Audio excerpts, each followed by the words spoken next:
Shalom semua, selamat pagi dan selamat hari Sabat kepada anak-anak Tuhan dimanapun Anda berada.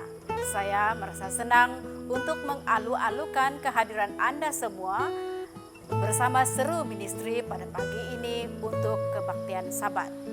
Sebelum kita ke acara khotbah, jangan lupa subscribe, like, dan share channel Seru Ministry ini untuk kita semua turut sama dalam pelayanan penginjilan melalui media.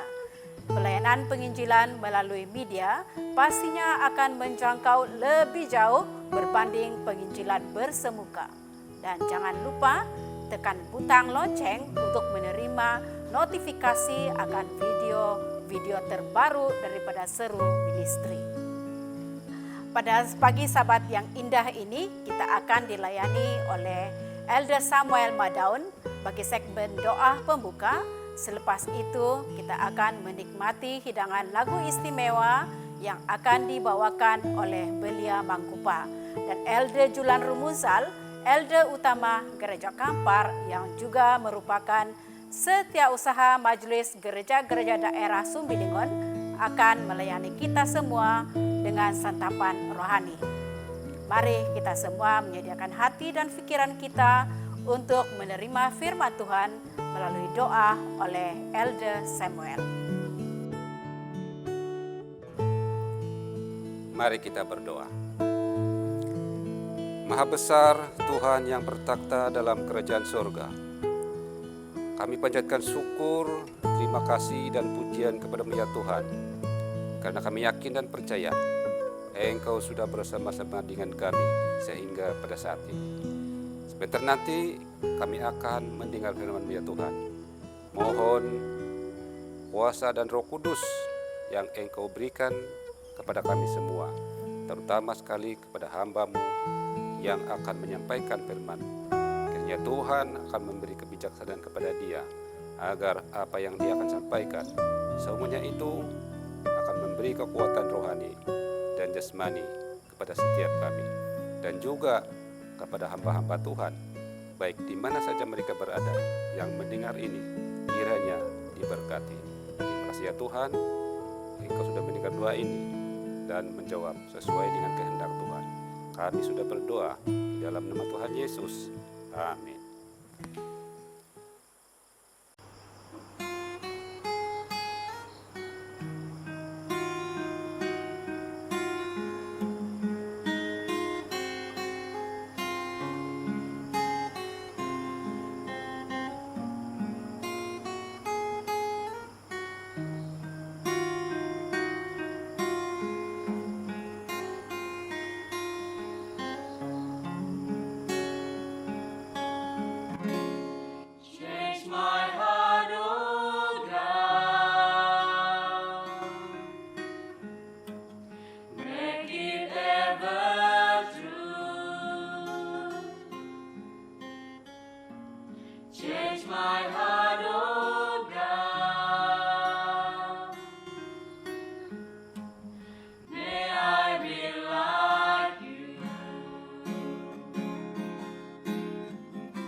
Holy and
Shalom sahabat dan salam damai, salam kasih dalam Tuhan yang telah mempersatukan kita pada pagi Sabat yang indah dan luar biasa ini.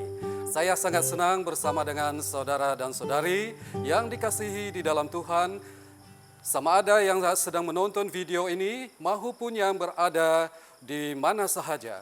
Saya begitu diberkati sekali pada pagi Sabat yang indah ini, di mana saya berkesempatan untuk berkongsikan kepada saudara dan saudari yang dikasihi di dalam Tuhan tentang firman Tuhan yang begitu luar biasa pada pagi Sabat ini. Namun sebelum itu saudara dan saudari, sebelum saya teruskan perkongsian firman Tuhan pada pagi Sabat ini, saya ingin membawa kita untuk menyerahkan hidup kita kepada Tuhan pada saat ini, ibadah kita kepada Tuhan pada saat ini menerusi doa. Mari kita bersatu dalam doa. Bapa kami yang bersemayam dalam kerajaan surga, kami bersyukur pada saat ini oleh sebab pimpinan dan kasih setia Tuhan telah membawa kami untuk datang ke hadirat Tuhan bagi merenungkan firman Tuhan yang hidup dan luar biasa. Berbicaralah kiranya kepada kami menerusi pimpinan roh Tuhan pada saat ini, agar kami diberkati dengan limpah akan firman Tuhan yang akan dikongsikan oleh hamba Tuhan pada saat ini. Terima kasih ya Tuhan sudah mengampuni segala dosa-dosa kami, sebab kami persembahkan doa ini hanya dalam nama Tuhan Yesus yang telah menjadi juru selamat dan penebus kami. Amin. Baiklah saudara dan saudari yang dikasihi di dalam Tuhan. Di dalam dunia populariti, kita sering mendengar apa yang disebut sebagai Hall of Fame atau Walk of Fame. Ini merupakan satu anugerah penghargaan tertinggi yang diberikan oleh dunia, khususnya di dalam dunia selebriti, dalam bidang sukan dan sebagainya. Hall of Fame ini merupakan anugerah tertinggi yang diberikan kepada insan-insan yang populer, yang terkenal, yang telah melakukan hal-hal yang spektakuler untuk mencatat nama yang hebat dan luar biasa dalam bidang yang diceburinya. Sebagai contoh, sekadar imbasan, kita lihat legenda bola sepak dunia ataupun legenda bola sepak Brazil yang telah mencatatkan kegemilangan di peringkat dunia, yaitu Pele sendiri, telah dianugerahkan dengan anugerah Hall of Fame. Begitu juga dengan legenda Muhammad Ali, legenda tinju yang begitu populer sekali suatu ketika dahulu. Dan tidak kurang juga legenda bola keranjang seperti Magic Jordan. Dan siapa tidak kenal dengan sang raja rock and roll, yaitu Elvis Presley. Dan begitu juga dengan diva yang begitu populer sekali, yaitu Madonna. Dan tidak kurang hebatnya, seorang yang bukan sahaja hebat di layar film, tetapi begitu hebat juga di arena politik. Siapa tidak kenal dengan bintang bertubuh sasa, yaitu Arnold Schwarzenegger, yaitu seorang aktor yang telah pernah menjadi governor di California, Amerika Syarikat. Dan tidak kurang hebat dengan aktris yaitu Sharon Stone. Saudara dan saudari yang dikasihi dalam Tuhan, sekadar saya ingin membawa imbasan kita untuk mengenali tokoh-tokoh yang telah dianugerahkan dengan Hall of Fame ini. Nama-nama tadi telah menorehkan catatan spektakuler di dalam karirnya masing-masing, sehingga layak dianggap sebagai pemenang-pemenang, penerima-penerima anugerah Hall of Fame. Dan daripada penjelasan itu tadi menggambarkan kepada kita bahwa hanya orang-orang yang luar biasa sahaja yang dapat masuk ke dalam Hall of Fame ini. Bagaimana dengan orang-orang yang tidak dikenali? Orang-orang yang tidak mencatatkan kejayaan-kejayaan luar biasa? Dengan kata yang lain, bagaimana dengan orang-orang yang biasa-biasa saja ini, yang dianggap golongan bawahan ataupun golongan pinggiran? Saya beranggapan mereka ini jangan bermimpilah untuk dianugerahkan dengan anugerah atau penghargaan Hall of Fame ini. Namun, saudara dan saudari yang dikasihi di dalam Tuhan, kita jangan lupa, kita belajar daripada firman Tuhan, bahwa rupa-rupanya di dalam firman Tuhan kita temui seorang insan yang tidak dikenali tetapi telah berjaya mencatatkan namanya dalam Hall of Fame Alkitab ataupun firman Tuhan. Dan mari kita berkenalan dengan insan ini. Beliau beralamat ataupun tinggal di Jericho Apartment, di tingkat 2 Apartment Jericho. Dan dia beragama kafir. Seterusnya, bagaimana dengan hobinya pula? Sudah tentu hobinya adalah seorang yang suka kepada kecantikan, nilai-nilai estetik, suka kepada alat-alat kosmetik, dan pastinya sentiasa kelihatan cantik dengan mentouch-up ataupun mengecap ataupun memberikan solekan kepada wajahnya agar kelihatan sentiasa cantik. Dan bagaimana pula dengan pekerjaannya?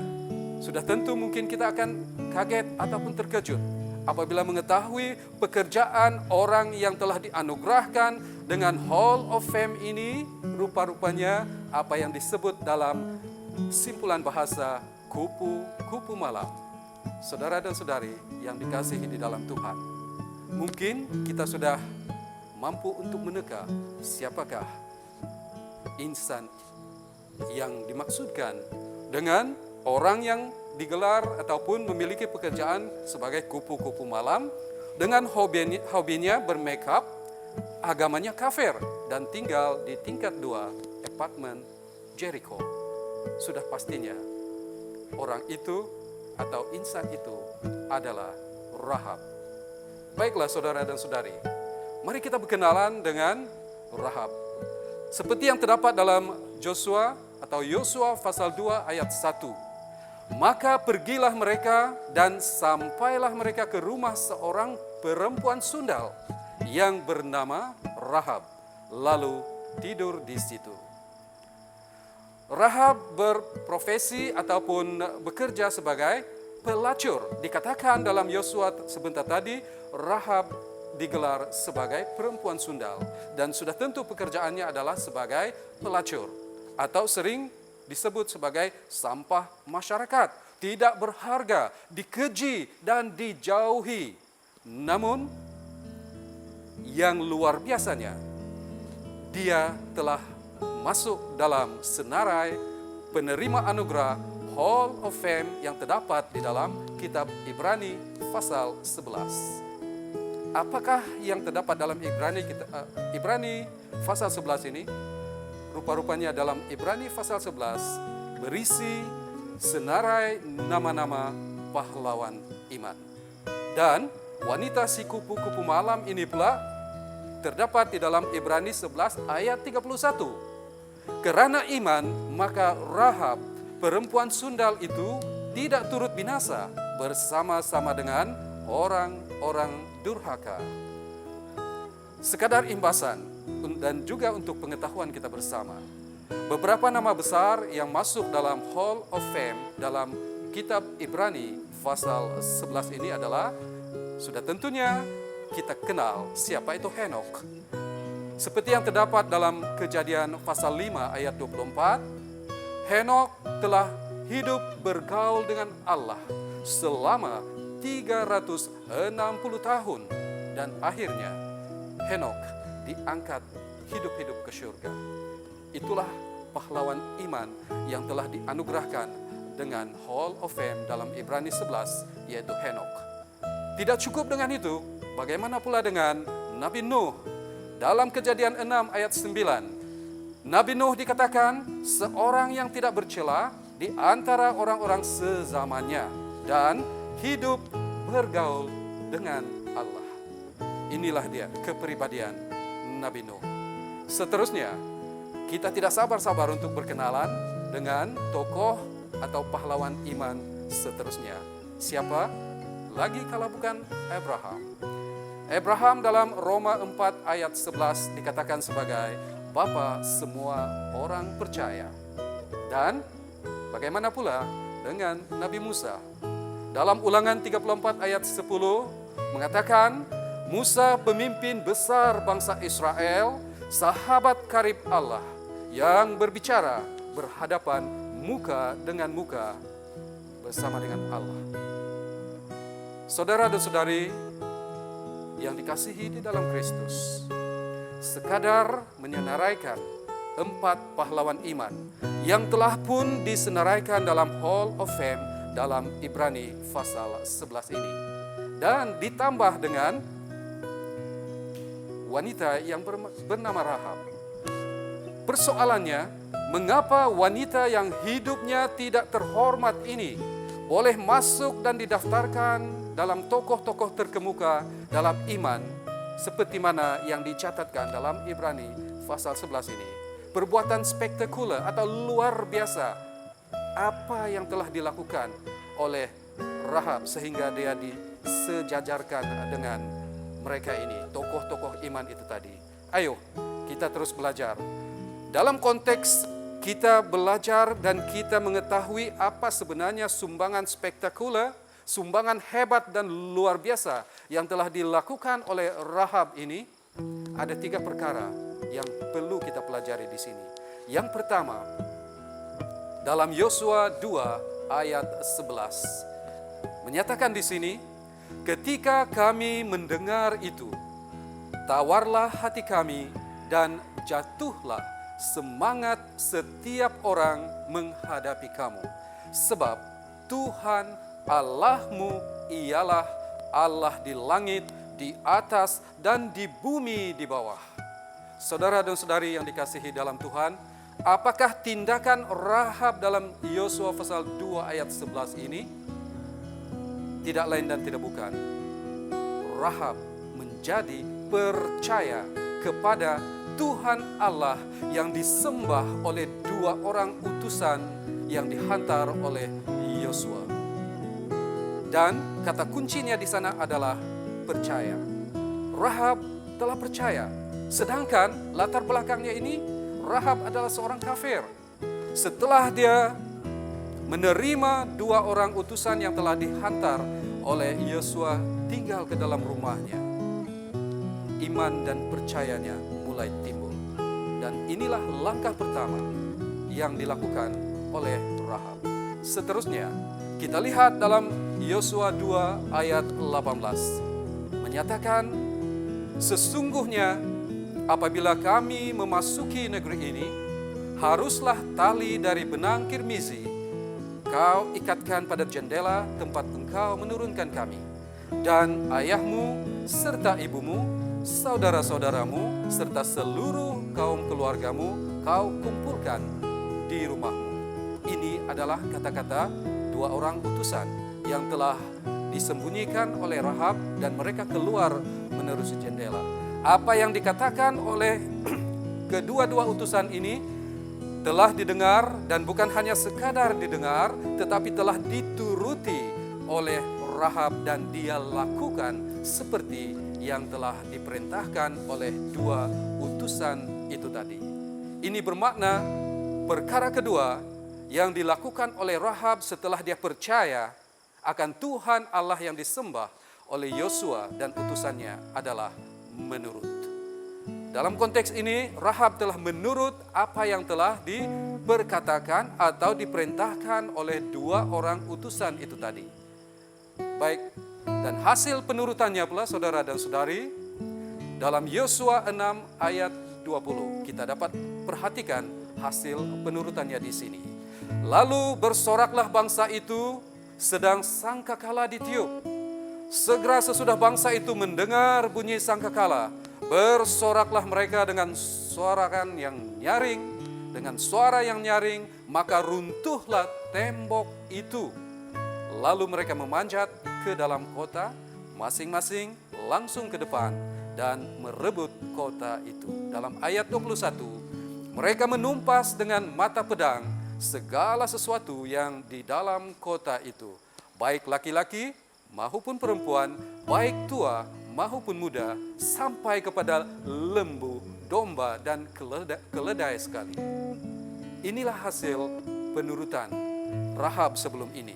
Dan mereka menuai hasilnya yang cukup memberkati sekali. Tetapi persoalannya saudara dan saudari, bagaimana pula nasib Rahab itu tadi? Setelah utusan-utusan Tuhan dan pengikut-pengikutnya berjaya merempuh masuk ke kota Yeriko. bagaimana dengan nasib Rahab? Mari kita lihat dalam Yosua 6 ayat 23. Lalu masuklah kedua pengintai muda itu dan membawa keluar Rahab dan ayahnya, ibunya, saudara-saudaranya, dan semua orang yang bersama-sama dengan dia. Bahkan seluruh kaumnya dibawa mereka keluar, lalu mereka menunjukkan kepadanya tempat tinggal di luar perkemahan orang-orang Israel. Satu lagi yang sangat penting untuk kita perhatikan di sini, saudara dan saudari. Rumah pelacuran milik Rahab yang telah menjadi tempat maksiat untuk kesekian kalinya telah berubah menjadi tempat perlindungan. Rumah keselamatan saat dia percaya kepada Allah dan menurutnya. Daripada rumah maksiat, tempat pelacuran telah berubah menjadi rumah keselamatan. Ini karena Rahab telah percaya dan menurut firman Tuhan. Seterusnya, perkara ketiga yang telah dilakukan oleh Rahab seperti yang terdapat dalam Yosua 2 ayat 12. Karena aku telah berlaku ramah terhadapmu. Apakah tindakan atau perbuatan yang telah dilakukan oleh Rahab? Dia berlaku ramah, mesra, melayan dengan penuh kasih, penuh kebaikan terhadap dua orang utusan atau pengintai yang diutus oleh Yosua bin Nun itu. Dalam Yosua 6 ayat 17, dan kota itu dengan segala isinya akan dikhususkan bagi Tuhan untuk dimusnahkan. Hanya Rahab, perempuan sundal itu, akan tetap hidup. Ia dengan semua orang yang bersama-sama dengan dia dalam rumah itu. Karena ia telah menyembunyikan orang suruhan yang kita suruh. Nampaknya di sini Rahab tidak terikut mati ataupun dimusnahkan kehidupannya, tetapi dia telah diselamatkan.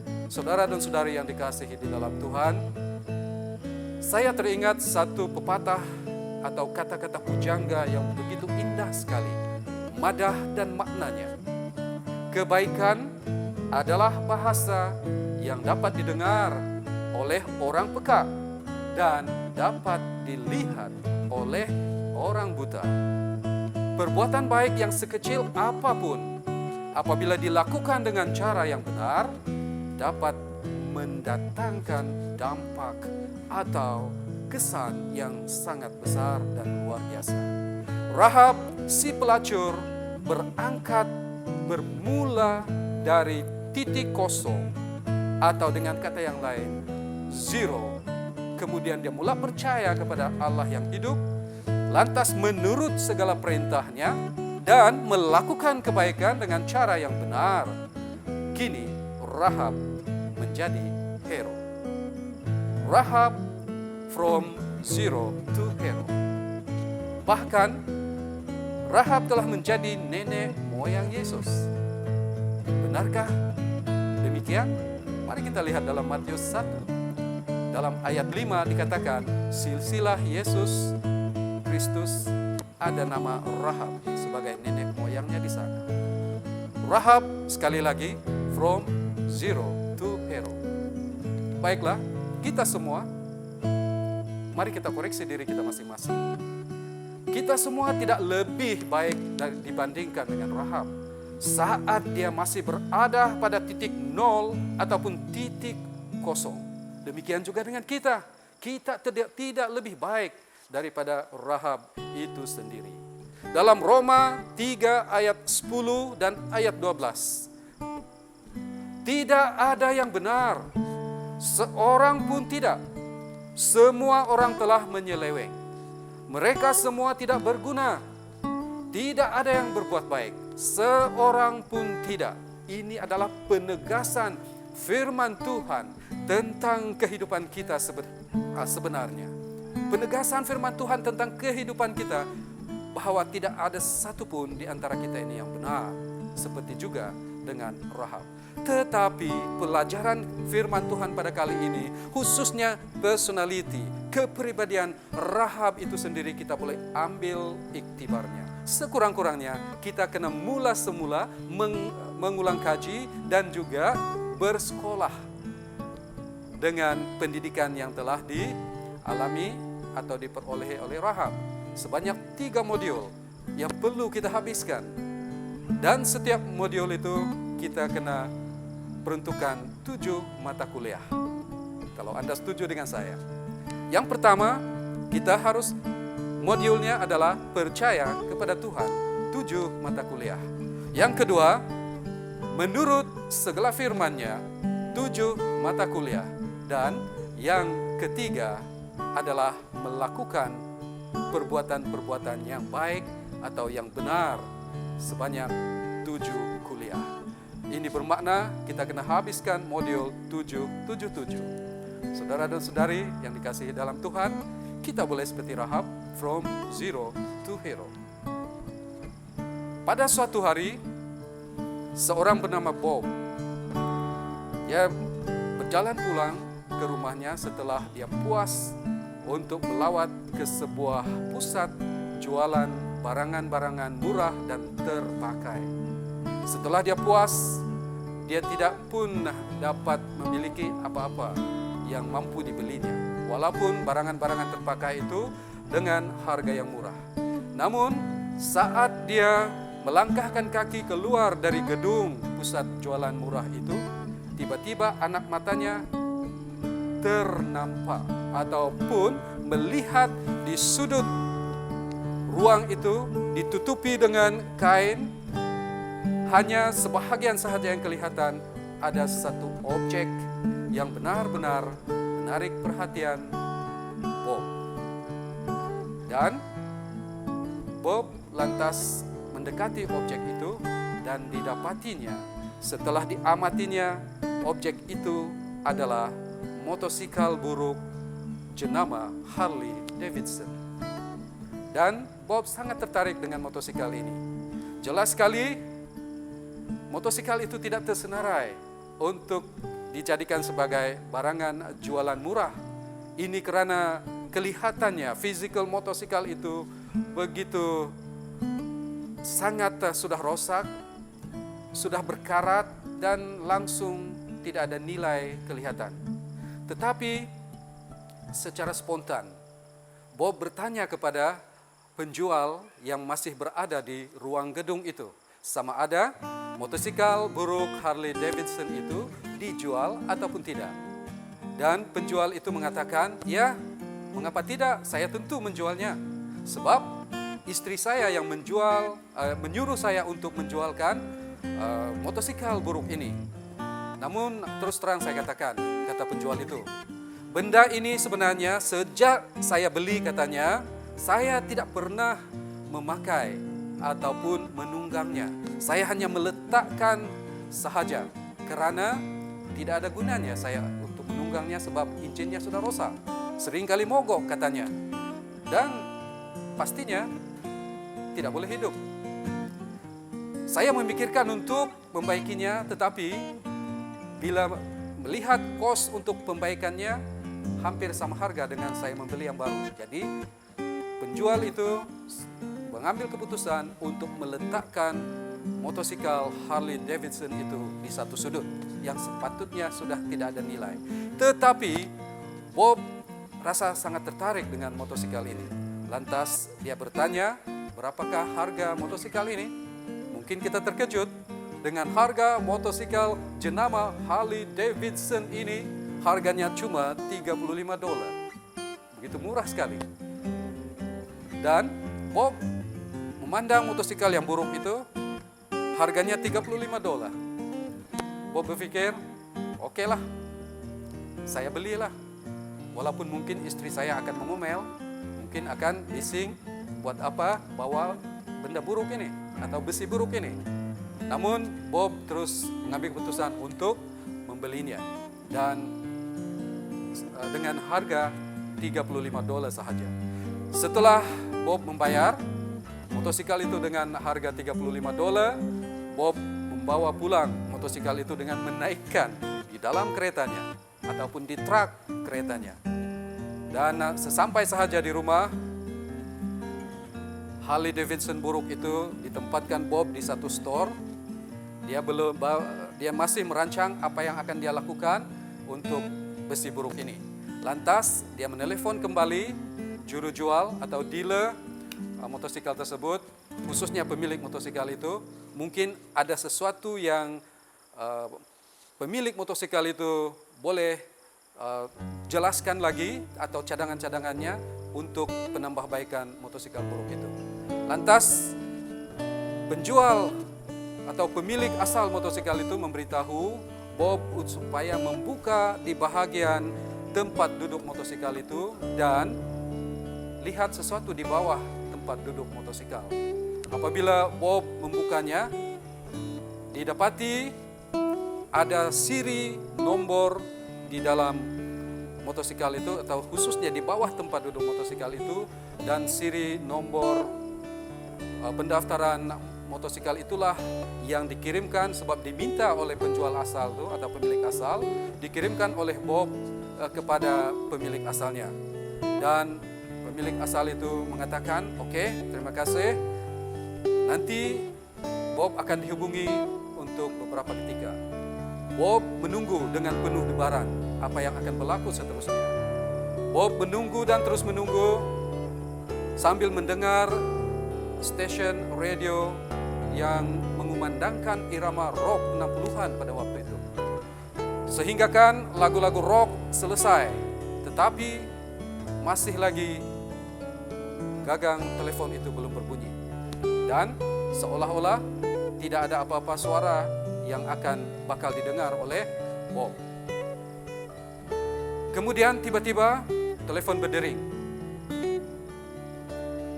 Dan apa yang berlaku setelah Bob menyambut telepon itu, penjual yang juga pemilik asal motosikal Harley Davidson itu meminta Bob butir-butir lengkapnya seperti nama, kemudian alamat lengkap dan juga nomor telepon Bob. Lantas dalam keadaan berdebar, Bob bertanya dalam hati apa agaknya yang berlaku. Mungkinkah motosikal ini adalah motosikal curi? Bob mulai rasa berdebar-debar di dalam hatinya. Mungkinkah motosikal ini juga pernah terlibat dalam kes-kes jenayah atau lumba haram dan sebagainya, sehingga kan pemilik-pemiliknya diminta untuk memberikan maklumat seperti itu.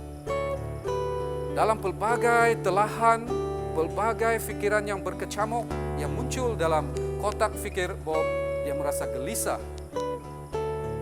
Selama 2 hari berturut-turut dia menantikan apa kabar daripada dealer Harley itu, tetapi dia masih belum mendengarnya. Kemudian pada waktu siang minggu yang berikutnya, tiba-tiba telepon berdering. Dan kali ini kedengaran suaranya bukan lagi dealer yang berbicara kepada Bob, melainkan seorang yang memiliki satu nada yang tegas tetapi agak lembut. Dan orang itu dikatakan adalah seorang eksekutif Harley Davidson. Dengan nada yang lembut, dia berbicara kepada Bob, menyatakan dan ataupun bertanya kepada Bob sama ada Bob menjualkan motosikal itu kepadanya ataupun kepada syarikat Harley Davidson atau tidak. Dan pada waktu itu dalam keadaan kaget ataupun terkejut, berbaur dengan perasaan gelisah dan ragu-ragu, Bob dalam keadaan teragak-agak juga ingin memberikan jawabannya dalam keadaan yang kebingungan. Kemudian setiausaha ataupun eksekutif Harley Davidson itu memberitahu Bob untuk membuka tempat duduk motosikal itu bagi mendapatkan nomor siri dan juga maklumat tambahan yang sebenarnya ada di bawah tempat duduk motosikal itu. Dan dalam keadaan kebingungan, Bob menurut apa yang diarahkan oleh eksekutif Harley Davidson itu. Dan didapatinya apabila Bob membuka tempat duduk itu, selain daripada nomor siri pendaftaran motosikal itu yang telah dilihat oleh Bob, Bob juga sangat terkejut. Di bawah ataupun di besi tempat duduk telah tercatat, terukir di besi itu satu tulisan, The King ataupun Sang Raja. Apa masalahnya di sini? Tanya Bob dengan curiga. Dia merasa semakin gelisah. Dia berbicara kepada setiausaha ataupun eksekutif hal itu. Namun tidak ada sahutan. Hening seketika. Kemudian eksekutif Harley itu segera berbicara kepada Bob. Kalau saudara bersetuju untuk saya menawarkan harga motosikal milik Anda sekarang ini dengan harga $300, adakah Anda menjualnya? Apabila Bob mendengar tawaran dengan harga $300, Bob merasa lagi terkejut. Apa istimewanya motosikal ini? Sehingga motosikal buruk yang sudah berkarat ini pula ditawarkan dengan harga $300 US dollar. Bob katakan, oke, nanti dulu. Saya berpikir dahulu. Bob tidak dapat mengeluarkan kata-kata. Dia merasa sangat terkejut. Namun, keesokan harinya, saudara dan saudari yang dikasihi di dalam Tuhan, Bob kembali menerima satu panggilan telepon daripada seorang yang bernama Jay Leno. Siapakah Jay Leno ini? Jay Leno adalah seorang pengacara ataupun seorang juru acara bual-bual santai-santai yang disiarkan di larut malam di kaca TV. Dan apa yang berlaku? Jay Leno, seorang selebriti ini, juga telah mengetahui atau mendapat informasi berkaitan dengan motosikal Harley Davidson yang sudah berkarat yang dimiliki oleh Bob ini. Lantas dia menghubungi Bob, Jay Leno ini menghubungi Bob dan menawarkan harga motosikal Harley Davidson yang sudah buruk dan berkarat itu dengan harga, rasanya berapa kita teka ya? Dengan harga $500,000 US dollar Amerika, $1,5 juta. Wow, apa yang berlaku? Bob begitu terkejut sekali. Dia kata, kenapa motosikal seburuk ini ditawarkan dengan harga $1,5 juta, $500,000 US dollar. Kenapa? Apa istimewanya motosikal itu? Saudara dan saudari, dijelaskan oleh eksekutif Harley bahwa motosikal itu sebenarnya dimiliki oleh seorang yang sangat dikenali, yang digelar sebagai Sang Raja, yaitu tidak lain dan tidak bukan Elvis Presley. Motosikal itu dimiliki oleh Sang Raja Rock and Roll yang telah menjadi fenomena suatu ketika dahulu. Dan nomor siri itu telah membuktikannya bahwa, dan juga ukiran The King di bawah tempat duduk motosikal itu membuktikan bahwa motosikal itu adalah asli, original, milik The King Elvis Presley. Saudara dan saudari yang dikasihi di dalam Tuhan, coba bayangkan bagaimana Bob yang begitu kalut dan keliru itu tiba-tiba ditawarkan dengan harga $500,000 US dollar, harga yang cukup luar biasa untuk sebuah motosikal yang sudah tidak ada nilainya dari segi fisikalnya. Nilai Harley itu, saudara dan saudari, tentu saja bukan terletak pada logam atau pada keadaannya yang sudah rosak.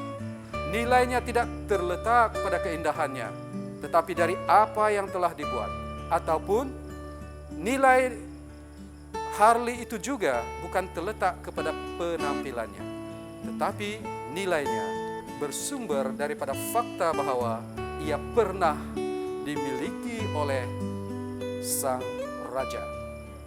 Dan nilai yang diletakkan oleh budaya orang Amerika kepada Elvis Presley pada waktu itu seolah-olah Elvis Presley ini adalah seorang dewa. Dia didewa-dewakan.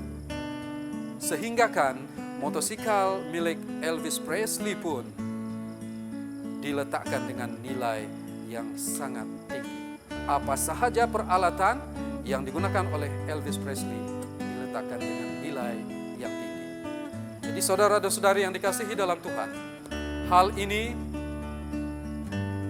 sangat menarik untuk kita renungkan. Apakah yang sebenarnya yang menentukan nilai diri kita ini? Apakah penampilan fisik kita, penampilan fisikal kita? Apakah dengan harta dan kekayaan kita yang membuatkan nama kita atau nilai harga diri kita itu melambung tinggi? Apakah karena kedudukan atau kuasa yang kita miliki? Atau apakah kepintaran, kebijaksanaan, ataupun kekuatan kita? Satu hal yang membuat kita berharga dan berarti, saudara dan saudari, kita renungkan baik-baik ini. Satu hal yang membuat kita berharga dan berarti adalah bahwa kita adalah milik Allah. Kita telah ditebus oleh anaknya sendiri, Yesus Kristus, dengan penderitaan yang besar dan harga yang sangat mahal oleh darahnya yang tercurah di kayu salib. Kita kini adalah miliknya. Kita adalah milik dari the King of the Kings. Kita adalah milik Raja di atas segala raja. Ini yang membuatkan nilai diri kita ini berharga sekali, saudara dan saudari dikasihi dalam Tuhan. Dosa telah membuatkan kita zero. Namun Allah telah merubah hidup kita menjadi hero. Dan untuk masuk ke dalam Hall of Fame di dunia ini, syaratnya haruslah populer, terkenal, dan termasyhur. Bagaimana pula untuk masuk ke dalam Hall of Heroes of Faith? Syaratnya adalah percaya kepada Allah, menurut perintah-perintahnya, melakukan kebaikan dengan cara yang benar atau menurut kehendaknya, menjadi milik the King of Kings. Niscaya kita akan hidup seperti Rahab, from zero to hero. Kiranya firman Tuhan yang luar biasa ini pasti merubah hidup kita daripada zero to hero. Dan kiranya ini memberkati kita semua dimanapun saudara dan saudari berada. Dan mari kita sambut firman Tuhan ini dengan doa. Mari kita bersatu di dalam doa. Maha besar, maha kasih Tuhan Bapa kami yang bersemayam dalam kerajaan surga. Pada saat ini kami bersyukur untuk firman Tuhan yang telah benar-benar mengubah bukan sahaja hidup Rahab daripada zero to hero, tetapi telah mengubah persepsi, mengubah pemikiran dan kehidupan kami sebagai umat-umat Tuhan yang telah jatuh di dalam dosa, yang tidak punya nilai apa-apa akibat daripada dosa dan pelanggaran kami. Tetapi kami bersyukur ya Tuhan, oleh sebab kasih setia Tuhan yang tidak pernah pudar di dalam kehidupan kami. Tuhan telah rela untuk mati di kayu salib, menebus dosa kami, agar kami yang hidup di titik nol ataupun kosong ini akan diubah kepada seorang yang bergelar hero ataupun pahlawan iman di dalam Kristus. Ampuni segala dosa-dosa kami ya Tuhan, supaya itu tidak menghalang kami untuk terus terlibat sama, merasakan dan menerima perubahan hidup oleh pimpinan Roh Tuhan sendiri di dalam kehidupan kami, agar kami akan menjadi pahlawan-pahlawan iman Tuhan nanti. Terima kasih ya Tuhan untuk anugerah yang Tuhan akan berikan kepada setiap umat Tuhan yang mengizinkan Roh Tuhan untuk merubah hidup umat-umat Tuhan agar menjadi pahlawan-pahlawan iman. Inilah doa dan harapan kami ya Tuhan. Dan biarlah hidup kami serahkan sepenuhnya untuk dibentuk oleh Tuhan sesuai dengan kehendak Tuhan. Sebab kami persembahkan doa ini hanya dalam nama Tuhan Yesus yang telah menjadi Juru Selamat dan Penebus kami. Amin.